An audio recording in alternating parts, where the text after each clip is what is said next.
একজন মেয়ে যখন বিয়ের পর নতুন সংসার শুরু করে তখন সেটা ঘিরে তার কত রকম স্বপ্ন থাকে। ভালোবেসে হোক বা পরিবারের মতে, বিয়ের পর নতুন জীবন ঘিরে অনেক স্বপ্ন থাকে তার। কিন্তু সেই স্বপ্ন যখন বিভীষিকায় রূপ নেয়, তখনও পরিবারের কাছে আশ্রয় কি পায় মেয়েটি? বলছি পারিবারিক সহিংসতার কথা। এবছর প্রথম 7 মাসে বাংলাদেশে স্বামীর হাতে খুন হয়েছেন 133 জন নারী। কিন্তু মানুষ কিভাবে নিজের ভালোবাসার মানুষকে, নিজের সন্তানের মাকে নির্মমভাবে হত্যা করতে পারে? এই চিন্তার শেকড় কোথায়? আমরা শুনবো সাধারণ মানুষের কথা। আর আমি অমৃতা পারভেজ আছি আপনাদের সঙ্গে। আমাদের সঙ্গে আলোচনায় যোগ দিচ্ছেন বাংলাদেশ মহিলা পরিষদের সভাপতি ফাউজিয়া মুসলিম এবং যুক্তরাজ্যের হাল ইউনিভার্সিটির শিক্ষক ও গবেষক লুবনা ফেরদৌসী। প্রথমে আমি ফৌজিয়া আপার কাছে জানতে চাই, ফৌজিয়া আপা, আপনি তো দীর্ঘদিন ধরে এসব ঘটনা নিয়ে কাজ করছেন, সহিংসতার ঘটনা নিয়ে কাজ করছেন। উচ্চবিত্ত, মধ্যবিত্ত এবং নিম্নবিত্ত পরিবারের মধ্যে এই সহিংসতার ধরনে কি কোনো পার্থক্য আছে? ধন্যবাদ অমৃতা। আমাদের অভিজ্ঞতা বলে এটা একরকম নয়, একই রকম। এটা উচ্চবিত্ত পরিবারেও যেরকম হয়, মধ্যবিত্ত পরিবারেও সেরকমই হয়, নিম্নবিত্ত পরিবারেও সেরকম হয়।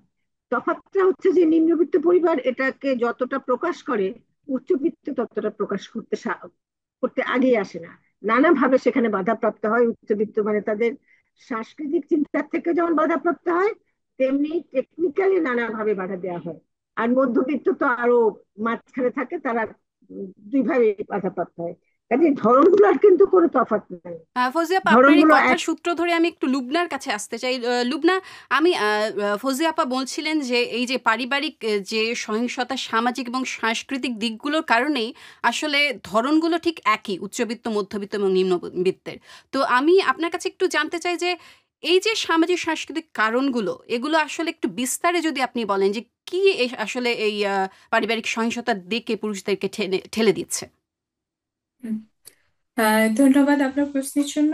আহ, প্রথমত একটা আহ, আমি তাত্ত্বিক বিশ্লেষণে যাব এবং সাথে সাথে আমি বাস্তব অভিজ্ঞতা এবং উদাহরণকেও সেই সঙ্গে আমি সম্পৃক্ত করব।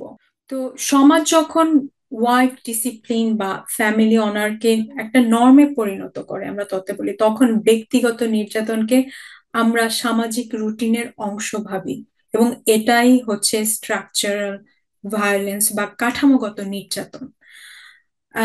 একটু তাত্ত্বিকভাবে বলি যে পরিবার ও স্কুলে শিশুদের সামাজিকীকরণ এমন ভাবে হয় যে মেয়েকে নাটকীয়ভাবে নিটোল করা হয়, আত্মপরিত্যাগ, শোষণ মেনে নেওয়া। আহ মানে এই বিষয়গুলো পরিবার মেয়েটাকে নর্মাল করে তোলে। মানে পরিবার থেকে তোমাকে এই শিক্ষাটা আসে যে একজন মেয়েকে এগুলো সহ্য করে থাকতে হবে, যদি একটু তাকে নির্যাতন করা হয় সেটা মেনে নিয়েই কাজ করতে হবে। হ্যাঁ, সেটা হয় একদম ছোটবেলা থেকে স্তরে স্তরে।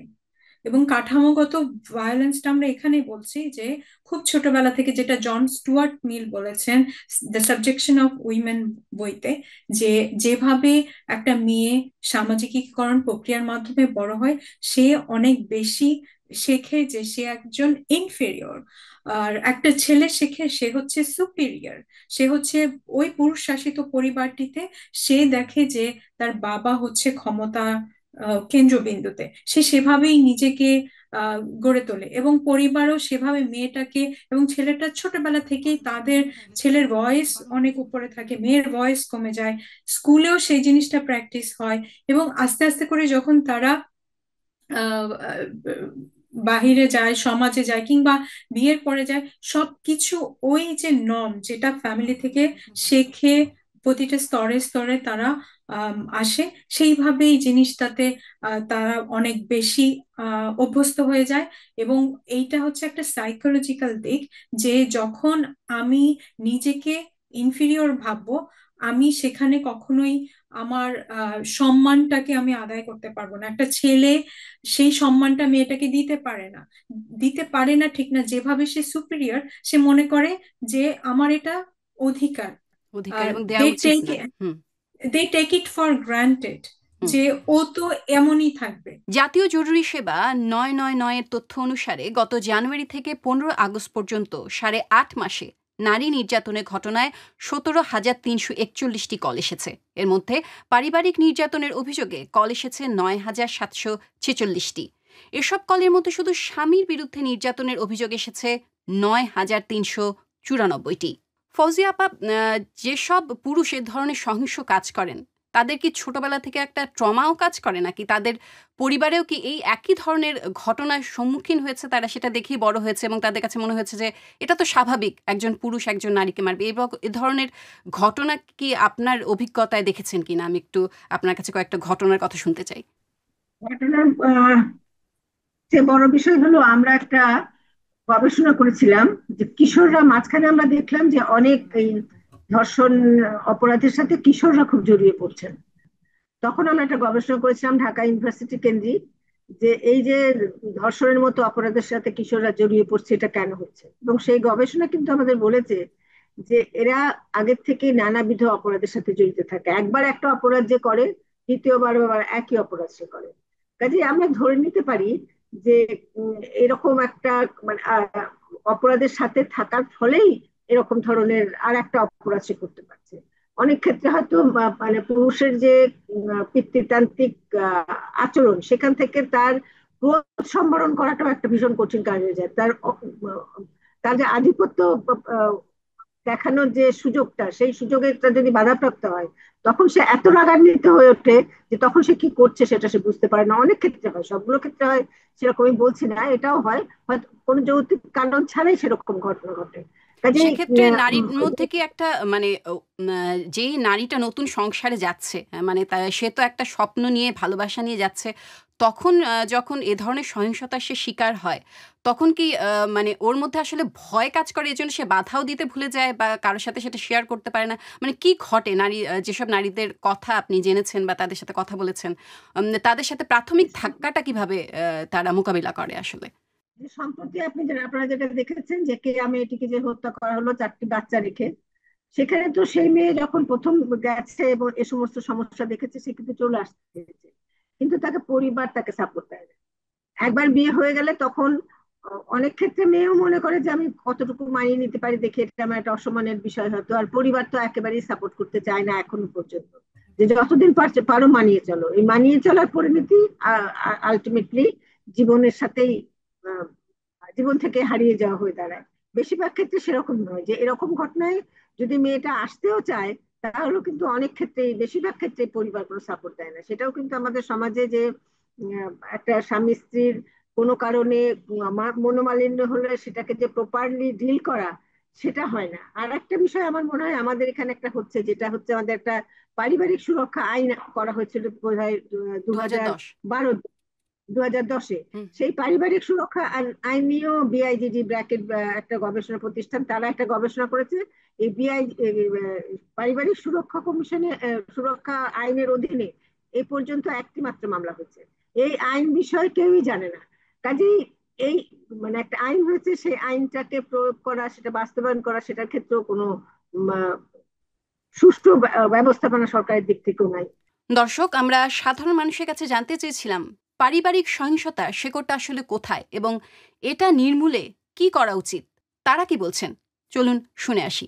এটি কিন্তু কোনো স্পেসিফিক বয়সের নারীর প্রতি না, এটি কিন্তু একদম শিশু, একদমই 1 থেকে 2 বছর বয়সী শিশু থেকে শুরু করে কিন্তু 30, 40, 50 বছর বয়সী নারীর ওপরে অত্যাচার পর্যন্ত হচ্ছে। যে এখানে সব থেকে বড় দায় রয়েছে কিন্তু প্রশাসনের, কারণ বিভিন্ন সময়ে বিভিন্ন ধরনের ঘটনা ঘটে যাচ্ছে সহিংসতার, কিন্তু তারা কোনো ধরনের অ্যাকশন নেয়নি, যে অ্যাকশন তারা দেখাতে পারে যে নারীর ওপর যদি কোনো ধরনের অত্যাচার হয়, সে যে ব্যক্তি হোক না কেন, তার বন্ধু হোক, তার স্বামী হোক, তার ভাই হোক বা বাবা হোক, যে কেউ হোক না কেন, নারীর উপরে অত্যাচার করলে তাকে অবশ্যই শাস্তি মুখোমুখি হতে হবে।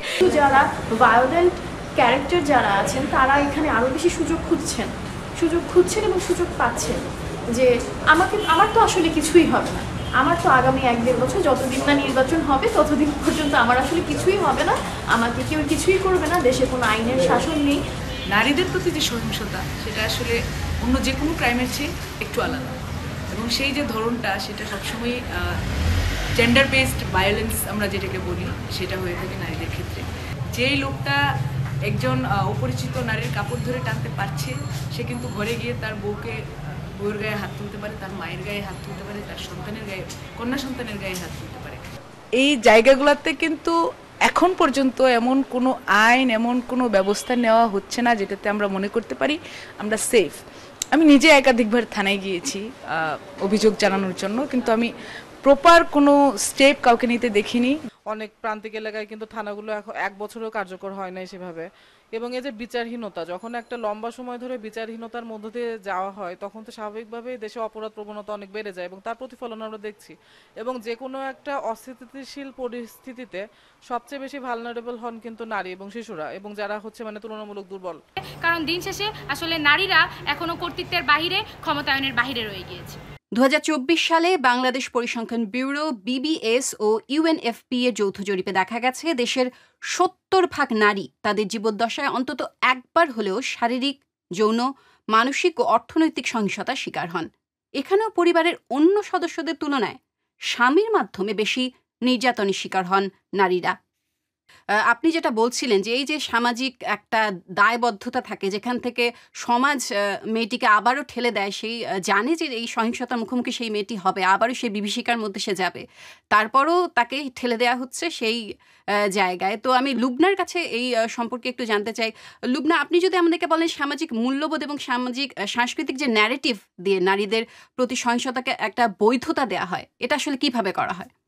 আমাদের সমাজে যেভাবে এটা আসলে টোটাল আমি বলবো যে একইভাবে যে কাঠামোগত জায়গাটা এমন ভাবে তৈরি আমাদের সমাজে, যেভাবে একটা মেয়ে বড় হয়ে ওঠে এবং আমাদের সমাজের যেই সবসময় ধরা হয় যে ছেলেরাই হচ্ছে বাহিরে যাবে, ইনকাম করবে, মেয়েদেরকে ধরাই হয় যে তোমরা পড়াশোনা ততটুকুই করবে যতটুকু তোমরা একটা ভালো বিয়ে তোমাদের হতে পারবে।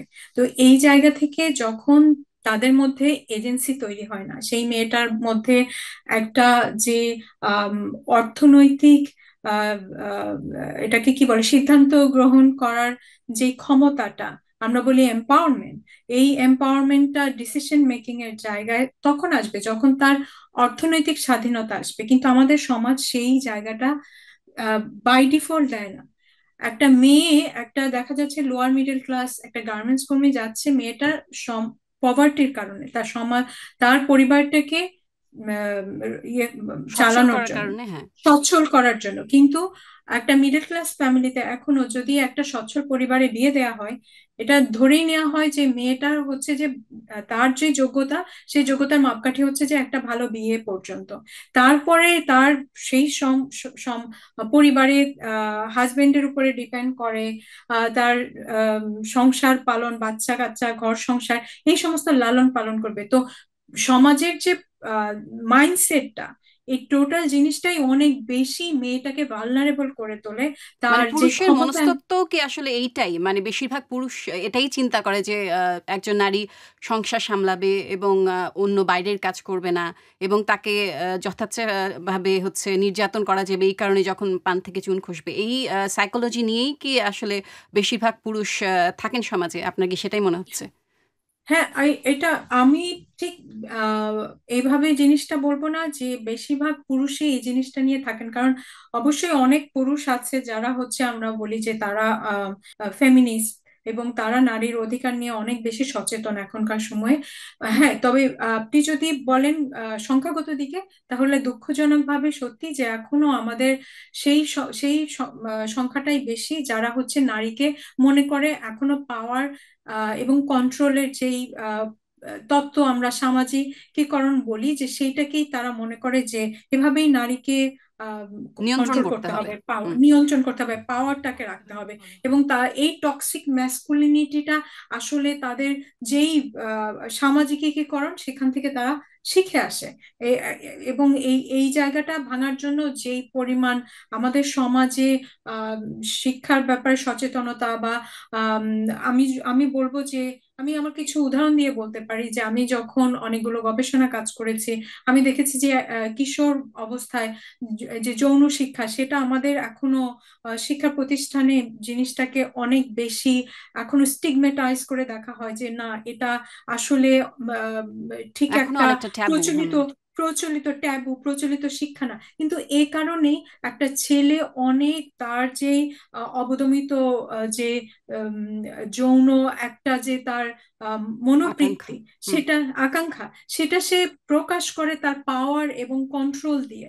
এবং তারা মনেই করে যে একটা নারীকে কন্ট্রোল করার মাধ্যমে তার সেক্সুয়ালিটিটাকে সে কন্ট্রোল করলো, যৌনতাকে সে কন্ট্রোল করলো, এবং এখান থেকে তার মধ্যে একটা টক্সিক ম্যাসকুলিনিটি, একটা পাওয়ার খাটানোর জায়গাটা অনেক বেশি তৈরি হয়। তো আমাদের এডুকেশনের যেই শিক্ষা ব্যবস্থা সেটা অনেক সেখানে আমাদের বেশি একটা পরিবর্তন আসা দরকার। আমি আবার ফৌজিয়া আপার কাছে যেতে চাই। ফৌজিয়া আপা, আপনি আইন নিয়ে বলছিলেন, আমি আপনার কাছে সেই প্রসঙ্গটাতেই আসতে চাচ্ছিলাম।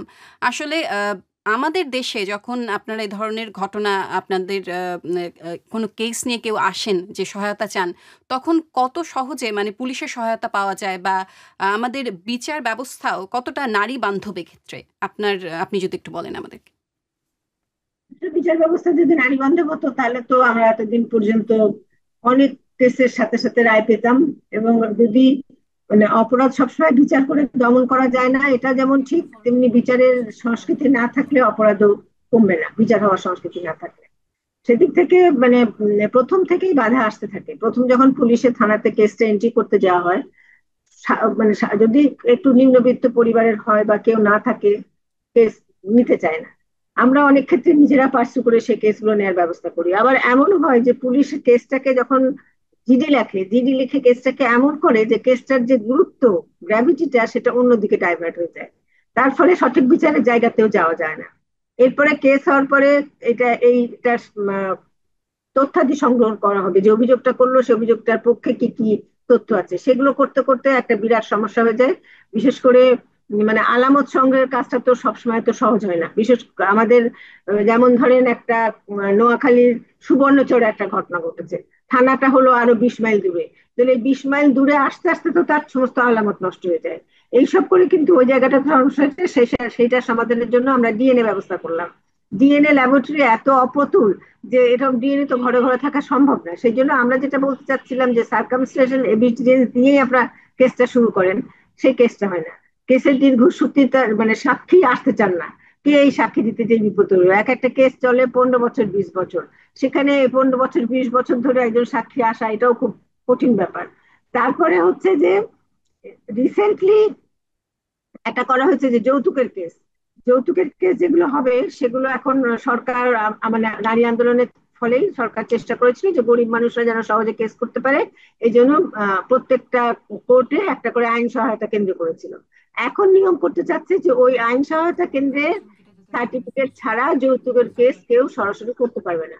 মানে কেস করার জায়গাটাকে আগে তো ছিল রায় বেরোতে দেরি হতো, ইয়ে করা যেত না, কেস নিচ্ছে না, তারপরও চাপ সৃষ্টি করে কেস করার একটা ব্যবস্থা করা যেত।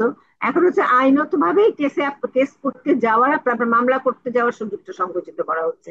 কাজে সবকিছু মিলে বিচার ব্যবস্থাটা নারী বান্ধব নয়। আপনারা দেখে থাকবেন 2-3 দিন আগে একটা বিচারক একটা এমন মন্তব্য করেছে একটা ভিকটিমের বিষয়ে, সেই ভিকটিম এখন কেঁদে কেঁদে বেড়াচ্ছে। বিচারক তো সেন্সিটিভ না, জেন্ডার সেন্সিটিভ নন। ধন্যবাদ ফৌজিয়া আপা আপনাকে আমাদের সাথে যোগ দেওয়ার জন্য, এবং লুবনা আপনাকেও আমাদের সময় স্বল্পতার জন্য অনুষ্ঠানটি এখানেই শেষ করতে হচ্ছে। প্রিয় দর্শক, আজকের আলোচনা থেকে অন্তত আমরা এটুকু বুঝতে পেরেছি যে পারিবারিক সহিংসতার মূল সমস্যার শেকড়টা আসলে কোথায়। বিচার ব্যবস্থার পরিবর্তন হয়তো একটা সমাধান হতে পারে, আর কি সমাধান হলে এই সমস্যার একেবারে শেকড় উপড়ে ফেলা সম্ভব, জানতে চাই আপনাদের কাছে। জানান মন্তব্যে। ভালো থাকবেন।